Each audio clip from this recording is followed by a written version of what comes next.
Hello, everyone. My name is Nahed Mansour, and I'm the Curator of Programs and Education at the Gardiner Museum. Welcome to our Community Art Space 2021 virtual panel. You will notice your mics and videos are muted and the chat option has been disabled. There will be a Q&A following today's conversation, and so we invite you to send us questions through the Q&A function at any point. Closed captioning is also enabled. Please note that the closed captioning is automated and any information that appears is not reviewed for accuracy. Instructions on how to disable the closed captioning will be shared in the chat box. Before we begin, I would like to acknowledge that Toronto is located on the treaty lands and ancestral territory of the Anishinaabe, the Haudenosaunee, the Petun, and the Mississaugas of the Credit Nation. The community we work in is the home to many Indigenous peoples from across Turtle Island, and we are grateful to have the opportunity to learn and live on this land. Today's panel, titled Pillars of Change, features our CAS 2021 partner project with No.9 Contemporary Art and the Environment. The Pillars of Change project is rooted in No.9's Pillars of Sustainability, 9 essential components for cultivating healthy communities.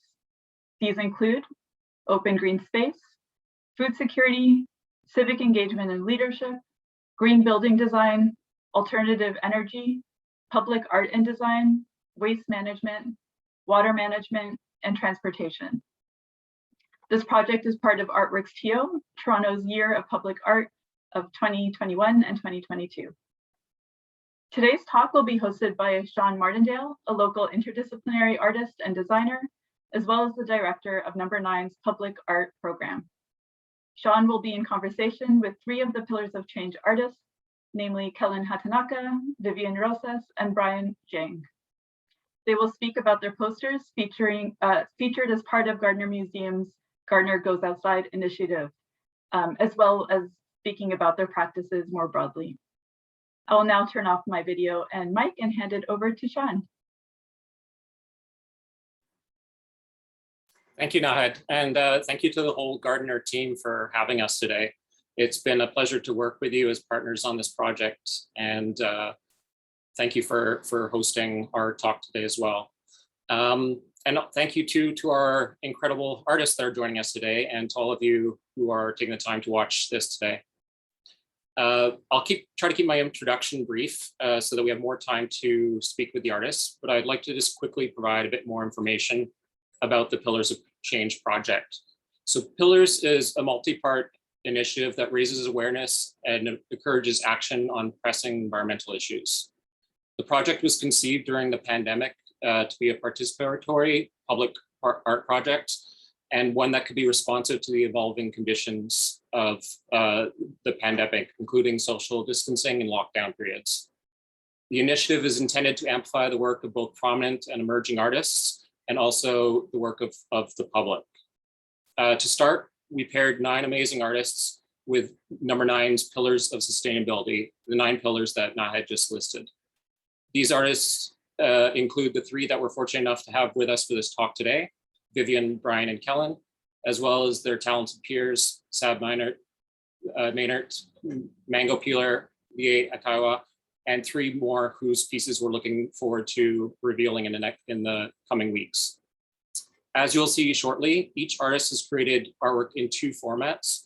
One that's a color edition, like the posters that are currently in front of the Gardiner, and the other is a black and white open edition that's intended to be personalized and remixed or colored in, otherwise customized by students and members of the public.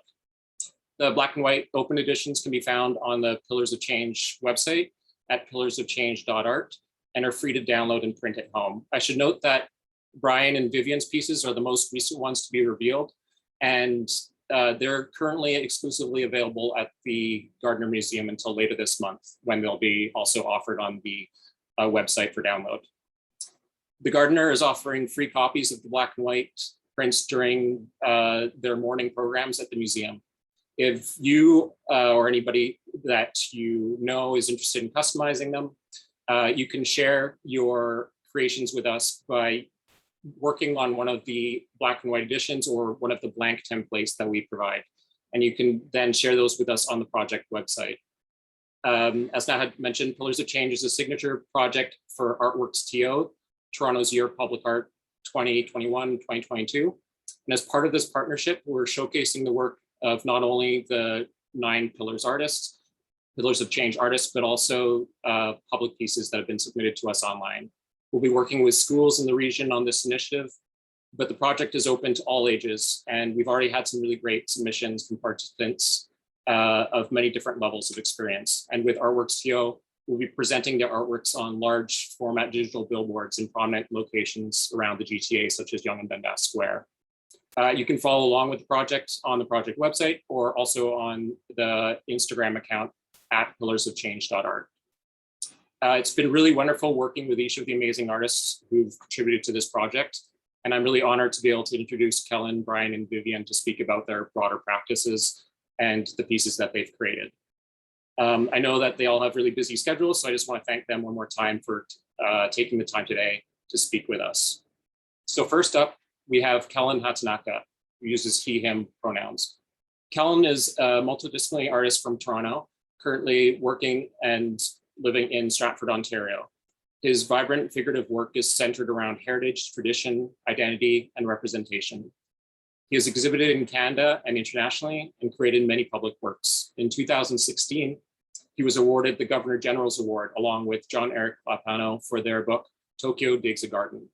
Kellen's upcoming solo show at the Nikkei National Museum in BC is centered around the Vancouver Asahi baseball team, and that opens in October. For Pillars of Change, Kellen is representing No.9's open green space pillar. So I'd like to welcome Kellen now and invite him to share a bit more about his piece for both the Pillars of Change project and his wider practice. So for Pillars of Change, I know you kind of looked at the open green space pillar from its environmental benefits first, and then work from there. Can you tell us a little bit more about the pieces and your practice? Yeah, thanks, Sean. Yeah, I mean, I really was excited to get this pillar because it really prompted me to think more about green space. And I think it's something that I certainly and maybe others take for granted, not just that it exists, but like why it's so important. And, you know, the first thing that seemed obvious to me was the environmental benefits of having green spaces.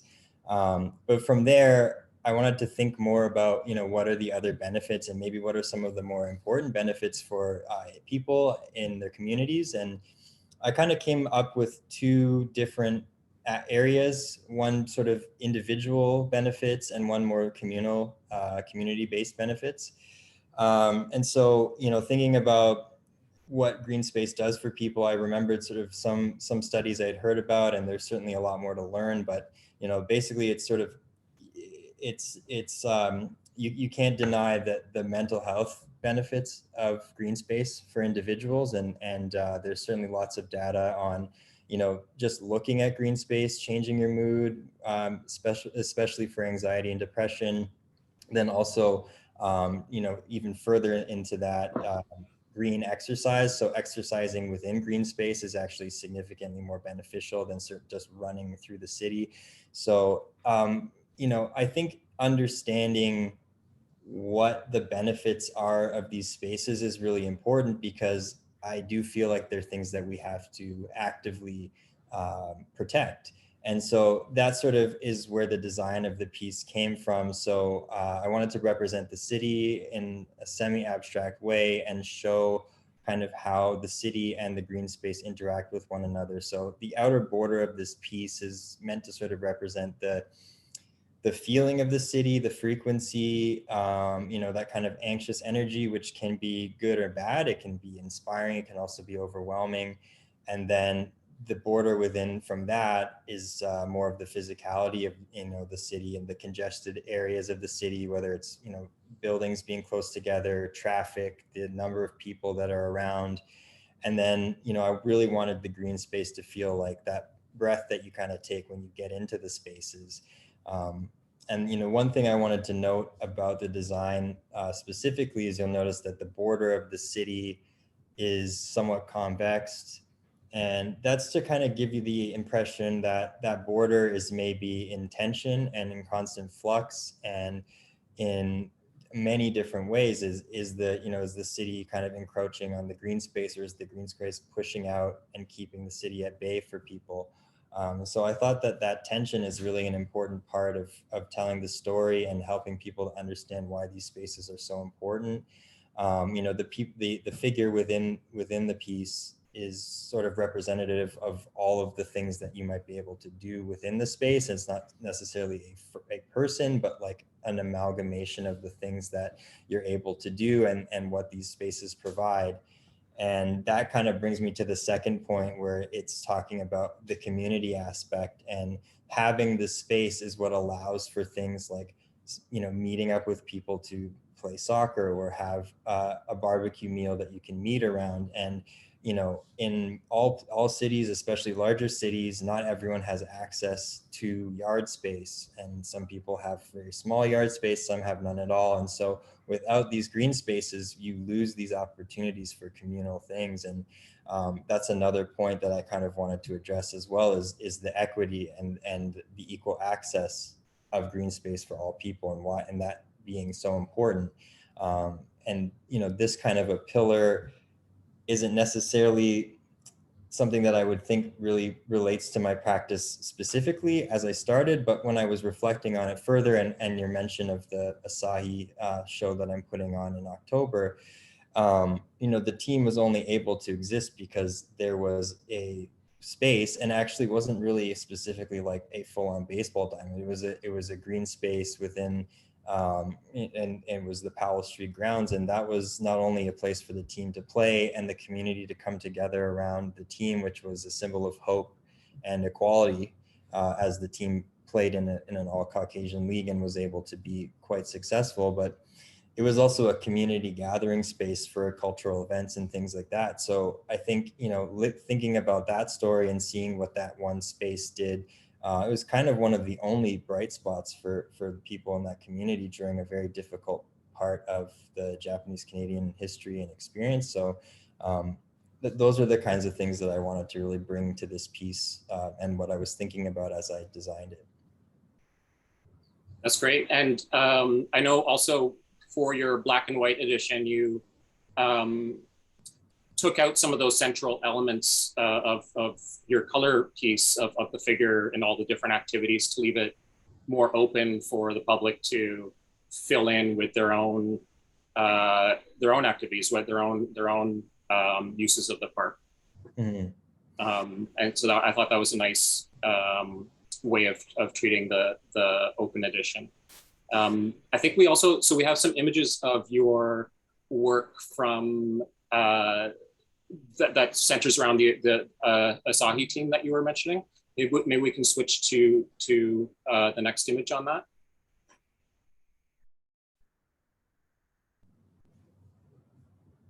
And that's also the focus of your upcoming show in October. Is that right? Yeah, that's correct. So I found out about the team just through, I don't remember what the research I was doing or how I came across it, but I remember thinking I don't know how I didn't really know about this before, as a Japanese Canadian, but also just as a Canadian, and this piece of history that's pretty incredible. And as I got further into exploring the team, and then at the same time kind of exploring and understanding and researching more about my family's history and the internment, it got me thinking about how I could create a body of work using this team.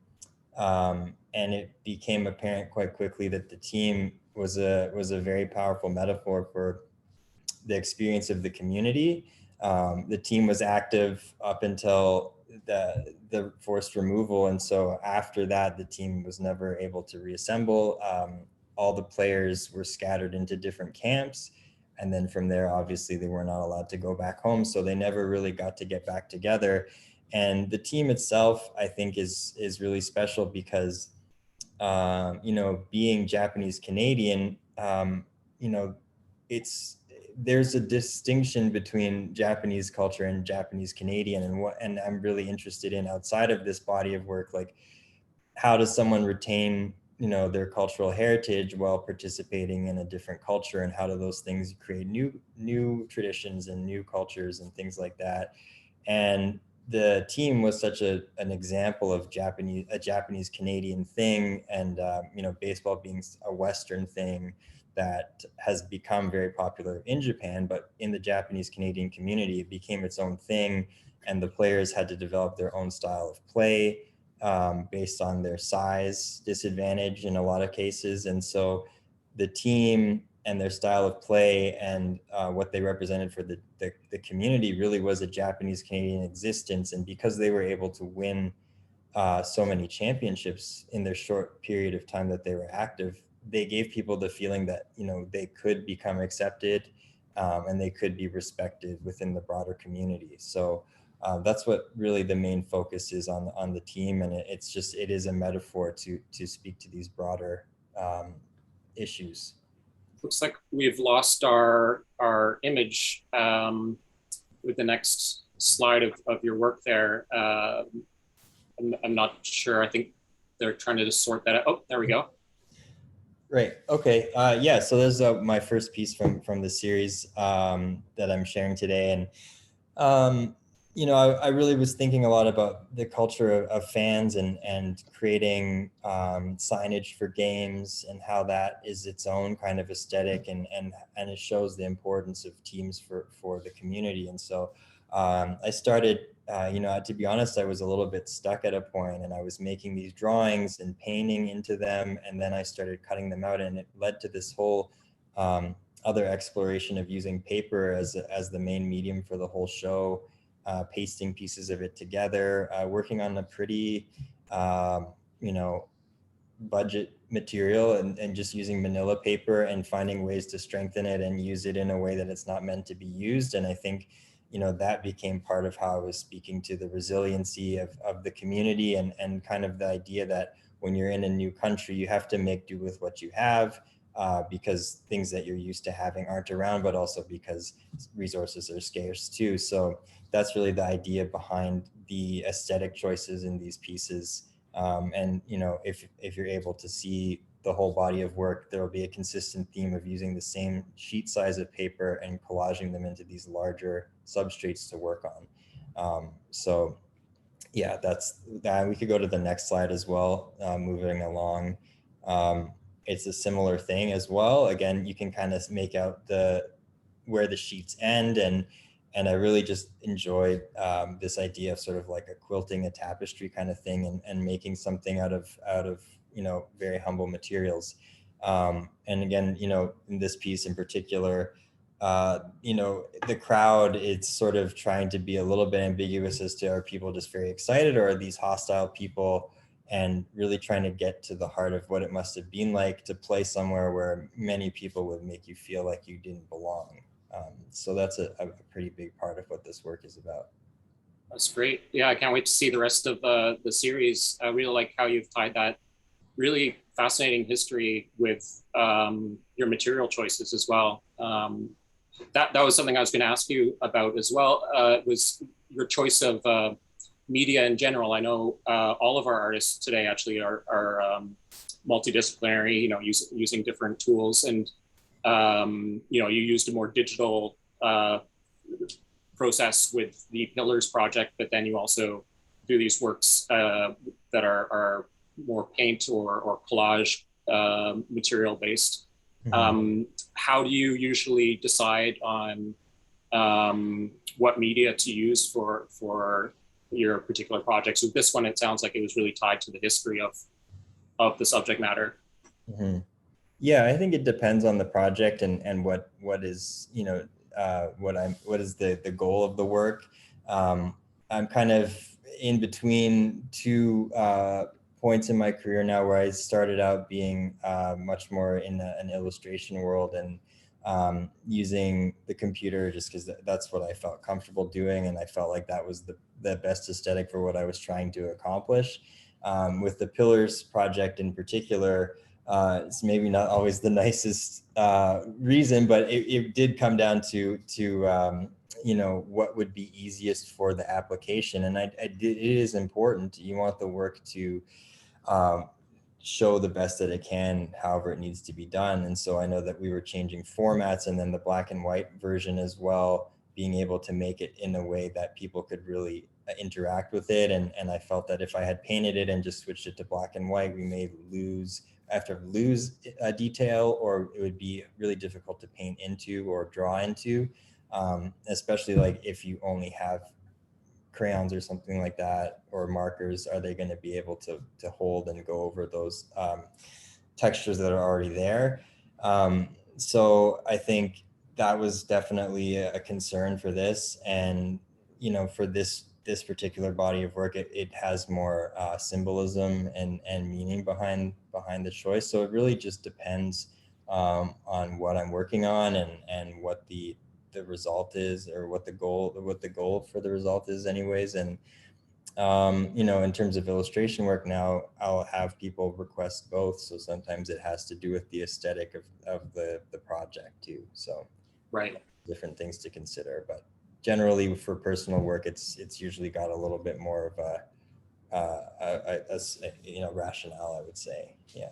Yeah, no, that's great. And you know, you raise a good point about the pillars of change, challenge, being that it has to be able to work at a lot of different sizes, many different scales, because people are going to be looking at it, you know, on their phones, but then also on giant digital billboards, and in both printed and screen formats. So I think you've come up with a solution that works really well for that. Yeah, well, thank you so much for sharing more about your work and about your piece for Pillars of Change. Thanks, I'm glad to be here. Thanks, Kellen. So next up, we have Brian Jiang, and Brian uses they, them pronouns. Brian is a queer, Takaranto-based illustrator and designer of Chinese descent. Their multidisciplinary works explore topics such as identity, queerness, communities, and world building. Through their work, they explore the connection between the individual, the community, and the greater world. Brian finds inspiration in the formal qualities of folk art, 60s Japanese graphic design, surrealism, print ephemera, and the natural world. They are a recent 2020 alumni of OCAD University's illustration program. And for the Pillars of Change project, Brian is representing the food security pillar. So I'd like to welcome Brian now. Thanks, Sean. Hi, everyone. For this poster for food security, I really thought about like my own relationship with food, but also trying to understand the food security situation in Toronto. And obviously, because of the COVID-19 pandemic, food security in the city has become increasingly precarious from the hard-hitting effects of the pandemic. Numerous residents, especially marginalized folks, are experiencing financial hardships, leaving them unable to afford food. And so as a result, the already strained food banks and public services that are available are like really unable to keep up with the growing demands of this food insecurity. So I was learning that grassroots organizations and collectives such as community fridges have really risen up to the challenge of fulfilling these gaps to help ensure our fellow residents and neighbors have sufficient sustenance. So about the aesthetic of the work and more of the formal qualities, the kinetic interweaving fibers of the basket represent the people of our city really coming together in solidarity to care for the community and pooling their shared food resources in time to create mutual aid for everyone. This work is really an ode to these grassroots collectives who are working together to create a kinder city where no neighbor is left hungry. And it's really a call to action to support community collectives by volunteering and donating food resources. Ultimately, food is nutrition, food is energy, food is a right, and food is life.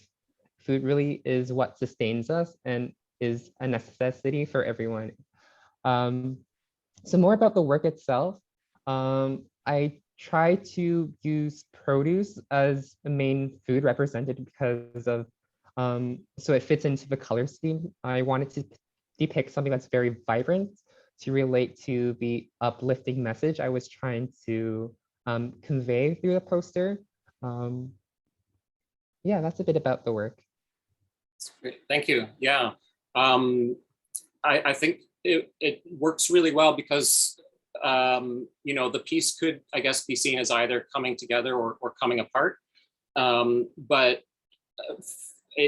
for me, I think it really does seem to be coming together. Like I don't know, maybe it's because you read it kind of left to right and it's getting more knitted towards the bottom, that it feels like it's going in that direction rather than, you know, pulling apart. But I like the metaphor that you used for the community coming together with that.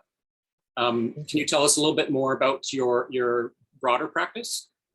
Yeah, for sure. So my broader practice, I went for school for illustration, but I consider myself to be more on the multidisciplinary side.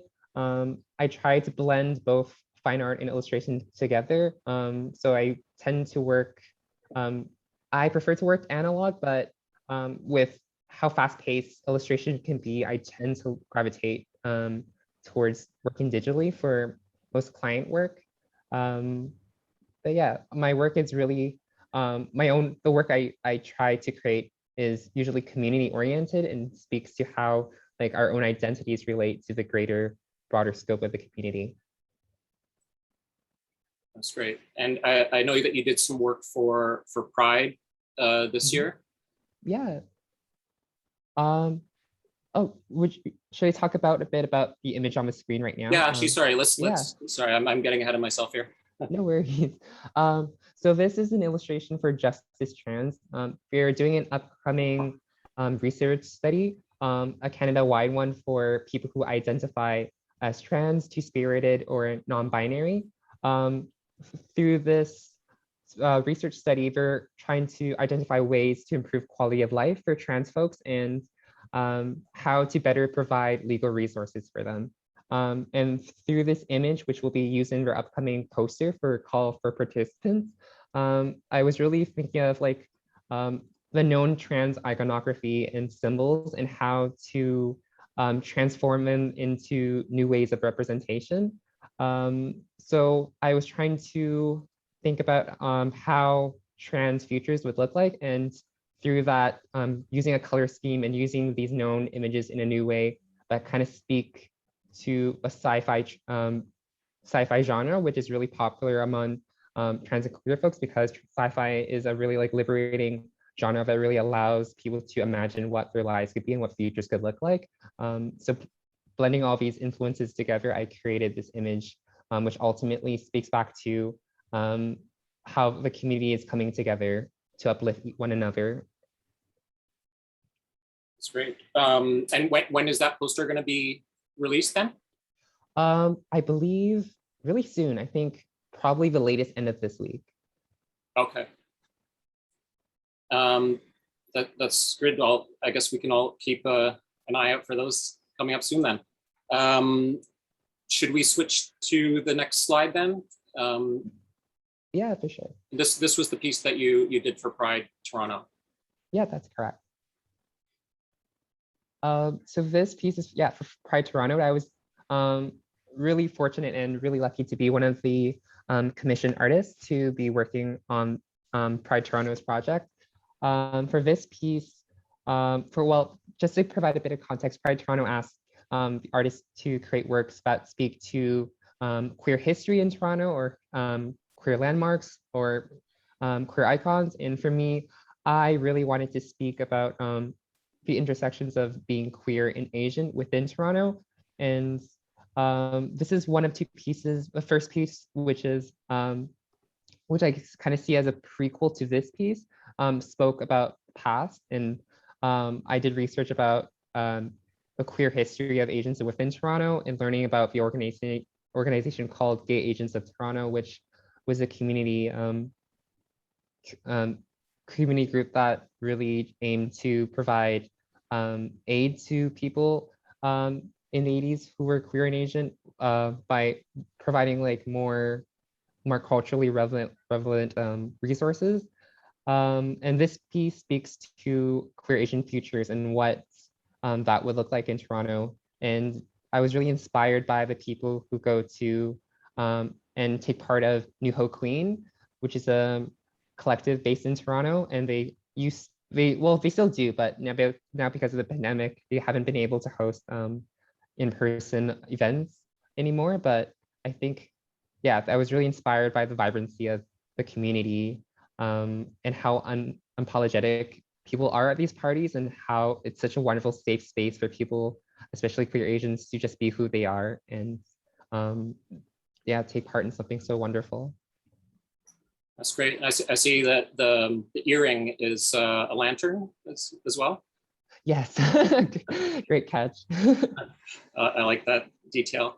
And I've noticed that you've also been doing some painted public works, some mural works recently as well. Yeah, for sure. I recently done one for Street Art Toronto. It's by Sherborne and Richmond. I took part of their barricade mural project, which was wonderful. I'm also currently working on a mural for LinkedIn Toronto's office. It's going to be one of the biggest pieces I've done so far. I believe it's like 7 by 10 foot long, and that piece is a tribute to Toronto culture and Toronto like pop iconography. So keep your eyes peeled for that. Excited to show the world. And is that an area that you're interested in exploring more as far as like larger scale pieces, mural work? Yeah, for sure. Yeah, I would really love to do more larger works. And I think with larger works, there's just more opportunity to include more detail and just more fun scenes.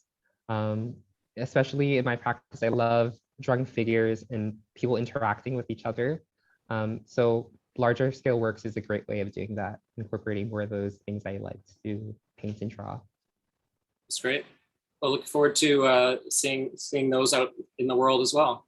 Well, thank you for taking the time to chat with us about your practice today. Thank you. Okay, and so next up we have Vivian Rosas, and Vivian uses she, her pronouns, and is a Toronto queer, Mestiz X, Latinx, multidisciplinary illustrator, dancer, and muralist. Her work explores empowerment and diversity. She works hard to envision a brighter future for all through her work. Recently, she did an art for UN's COVID-19 recovery plan materials and completed a Rainbow Pride ground mural for the city of Mississauga. And she was commissioned by Pride Toronto to create illustrations for their 2021 festival campaign. For Pillars of Change, Vivian is representing the civic engagement and leadership pillar. So I'd like to welcome Vivian now to talk more about her work. Welcome, Vivian. Thanks, Sean. Hi, everybody. Yeah, I'm so excited to get a chance to talk to everyone about this amazing project. Yeah, civic engagement pillar was honestly, I feel like a perfect fit for me. As a lot of my work is usually centered around community engagement and kind of trying to voice the concerns of folks who may not be able to kind of voice their own concerns out into the world. So yeah, with this piece, I was really, really excited to kind of bring together all of the different themes that I kind of already generally work with, of like showcasing underrepresented communities and uplifting voices of either like BIPOC or queer folks. So with the civic engagement pillar, it was kind of really important for me to consider what cities could be like if their citizens spoke up and acted for those around them. you know, as active citizens, they really breathe life into the environments that we live in and help create safe spaces for those who need it and to push radical sustainable change, really. So this piece was specifically inspired by folks who are pushing for radical change in their cities through social justice, through mutual aid, and using public art and urban planning to really help change the cities that we live in. So I was really inspired by, like, specifically here in Toronto, the folks over at ESN, the Encampment Support Network, who've been, especially during COVID, really working to help unhoused folks in the city to have what they need in order to kind of survive in our parks and also be safe, essentially, since the city hasn't really been giving them the options that they really are hoping for and asking for. So yeah, as you can see, like, some of the people in the piece represent those specifically, and the tented communities, and also speaking towards, like, the mutual aid aspect of ESN, and as Brian brought up, the community fridges within the city, working to give folks food security. I think that all kind of falls within the same umbrella. And also speaking towards the social justice aspect of all of the marches that had been happening in the last year or so, surrounding, like, Black Lives Matter and, like, Not Another Black Life, and the folks who are coming forward and really stepping up and speaking up for those who really need it.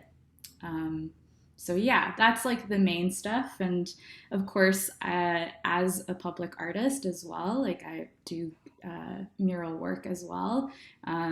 I wanted to also touch upon the importance of public art, and also, Sean, you and your creative practice can really relate to it, but I feel that public art also has a huge part to play in terms of civic engagement and creating or shedding light on the spaces that the cities need to pay more attention to, and to allow, in turn, urban planners to really take charge and try to change and rejuvenate and revitalize these spaces for a more sustainable future.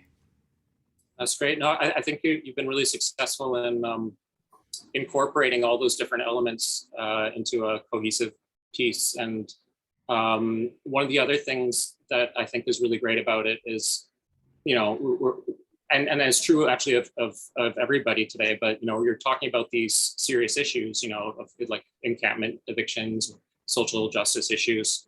But the piece still has a real vibrancy to it. You know, it shows, I mean, your use of color and just the layout still has, there's I guess a real positive energy that comes from it, even though it's dealing with these kind of darker subjects, you know. It was great to see that. Thank you. Yeah, I definitely, I feel like I choose to work with palettes that are, like, bright and bold, usually in my work, no matter what the subject matter. But I feel like with these kinds of pieces, it really helps to kind of bring attention and kind of engage the viewer. But also, for me, it's also like this kind of melding of, like, the seriousness of the subject matter, but also kind of showcasing that positive change is possible, and that there is always, like, I don't know, like, it's better to look up than look down, and to look forward into what can be changed and made better, essentially. It's great. No, I think it comes through. And then I mentioned in the introduction some of the work that you did with Pride. I guess we can go to the next slide. sorry, I'm jumping ahead again. So let's talk about this one first. Yeah, no worries. So this piece I actually was commissioned by Chatelaine magazine a few months ago. They were putting together their green issue for the month of April around Earth Day. The issue was all around like climate change activism and finding empowerment specifically through like for femme identifying folks in the community, and trying to kind of encourage and engage those folks to do something about climate change, essentially. So this was kind of like the hero piece for the feature that I worked on, and it was really a great opportunity to just kind of research all the different people who are actually working on bringing more attention and kind of like engagement towards climate change activism in here in Canada specifically, and who are speaking towards like what we can actually do to make a difference, whether it be like working on petitions for like your local government or again like mutual aid, and also speaking up and doing social justice kind of activism and kind of actions. But also by like reducing your use of just like greenhouse gases and like all that kind of stuff. But it was super inspiring getting to work on it because again, I feel like it's like a positive look of like how we can really do something to make a difference, as opposed to focusing on like the negative. Great. And you also are somebody that uses both digital and analog media. For a piece like this one, or for the Pillars piece, do you go directly to digital when you are thinking of your final piece being digital, or do you work like with sketches or off screen beforehand as you're figuring out the piece?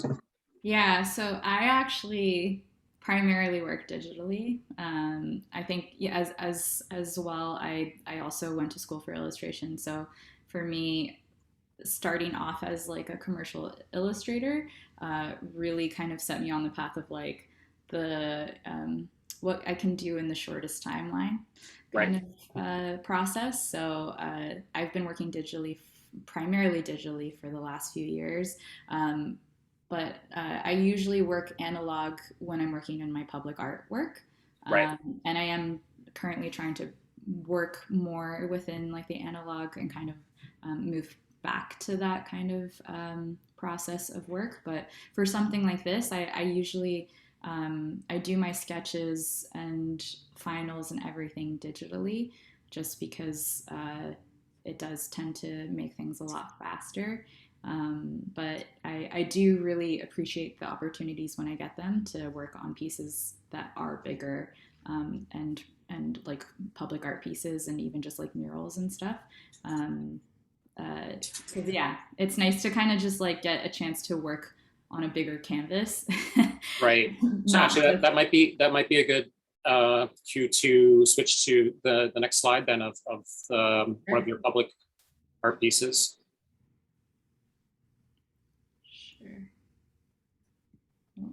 And this one coming up is the one that was mentioned before that you did for Pride, I believe. Yeah, I did also get the great opportunity to work with Pride on their 2021 campaign, along with Brian. It was an awesome opportunity as well for work that would engage with a very specific community, working within like the there it is. Here it is. Working like within the queer lens, and again, for our prompts for these pieces was to look towards like the Toronto queer trans histories. And for me, this particular piece, I was focusing on, again, relating to my pillar piece, social justice. And so really making the focus of Pride, the fact that it started as a protest, and the really paying homage to the Black and Brown, femme and trans folks who really have led the charge since the very beginning and continue to do so very much in current times. And just, again, a positive look to the future of like folks coming together to really create safe spaces for each other, to create engaging connections with each other as well, and to not forget the past that allowed for us to kind of move forward and to have all the things that we are able to kind of enjoy now as a community. Those histories are, I guess it's a theme throughout everybody's work today, really important to remember and share the stories from our past that are still influencing our culture today. And this piece was also part of a series, right, that you did. And at the same time, you did a large ground mural in Mississauga that also centered around the Pride themes, right? Yeah. So for Pride Toronto, I did this along with a few other pieces that were all inspired by different aspects of the Toronto kind of queer histories. So this one was the Pride as protest. One of the other ones spoke to the ballroom community within the city, which I'm very passionate about. And one of the other pieces was inspired by the Kiss-In protests of in the 1970s that happened at Bloor and Yonge. But my piece for the city of Mississauga also was, I was commissioned to work on it through Pride, the month of Pride. And that was actually my first ever ground mural that I got to work on, which was pretty exciting. And like I said, like I love an opportunity to actually get to work large scale and also to like get to work analog. It's like always such a nice challenge and just really fulfilling. And that piece was specifically tied to creating safe spaces for queer folks, just because like it specifically throughout COVID, the fact that so many queer and LGBTQ plus community spaces have shut down, like club spaces, bars, all of these physical environments have served in the past as like safe spaces for folks in the community to like go to meet up and engage in. And losing those spaces is just like really kind of scary because you know, safe space is a very important thing that everyone should have access to. And so I was inspired by specifically the spaces that are created through dance as a dancer as well. It was inspiring to actually comment on the fact that a lot of dance spaces have created these kinds of environments for the queer community. And I mean, folks outside of the queer community as well, but now more than ever, it's just so much more important to like come together and to feel free and to feel like you can be who you want to be around other people who are like-minded. Yeah, absolutely. And yeah, I guess community is another really strong through line through everybody's work today, both their pillars pieces, but also in the rest of all of your practices outside of pillars. Do you find that, I guess, so your dance practice sort of overlapped a little bit with that piece. Do you find that it overlaps in other ways with your the rest of your visual arts practice? For sure, yeah. I definitely, I'm very much inspired by movement and how people engage through movement practices, through movement spaces. I have had other pieces that are literally just about dancing, which is also I kind of spoke to with one of the other pieces from this specific Pride series, the ballroom community piece. Mm. I just, for me, I feel like the coming together of community through movement is something that's very powerful and is like another way to be an active person within a city or within a community, to like go out and share in these kind of experiences with other folks, or even have it be a solo experience, can be very I guess like it's good for your mental health. It's good for your physical health. It's good for community health. It really kind of helps revitalize everyone in different ways. So for me, I always try to kind of incorporate some aspect of that within the work that I kind of put out. That's great.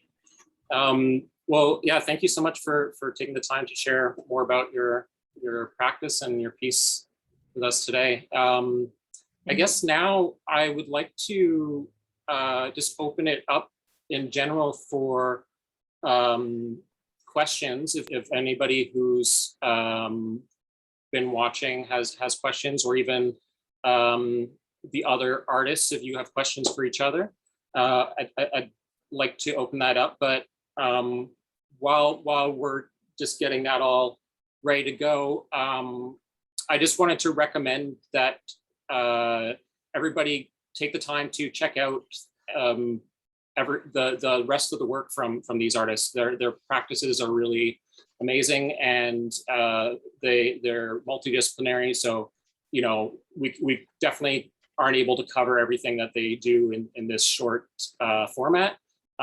So please do check out the rest of their work on their websites and Instagram. And also, if you're interested in following along with the Pillars of Change project, of course, to look at the pillarsofchange.art website and the @pillarsofchange.art Instagram. And to thank the Gardiner Museum once more for this partnership. It's been a real pleasure working with everybody there, and for hosting us today. And so I think we'll just see now if there's any questions for the artists, or questions in general. We can try to address those now.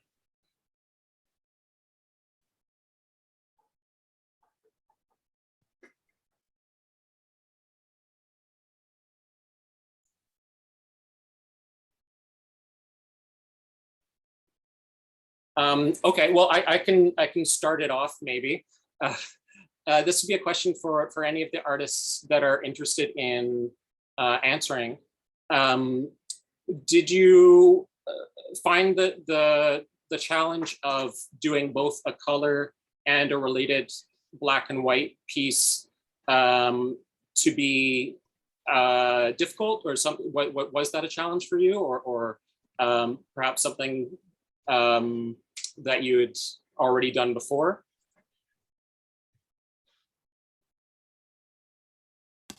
I can go ahead. I actually found it interesting because for me, my process usually starts with the line black and white kind of version, sketch you might call it, kind of thing. So if anything, the thing that I found most challenging was trying to even make it personalized a little bit more than just have it be just like an outline of my colored piece. Right.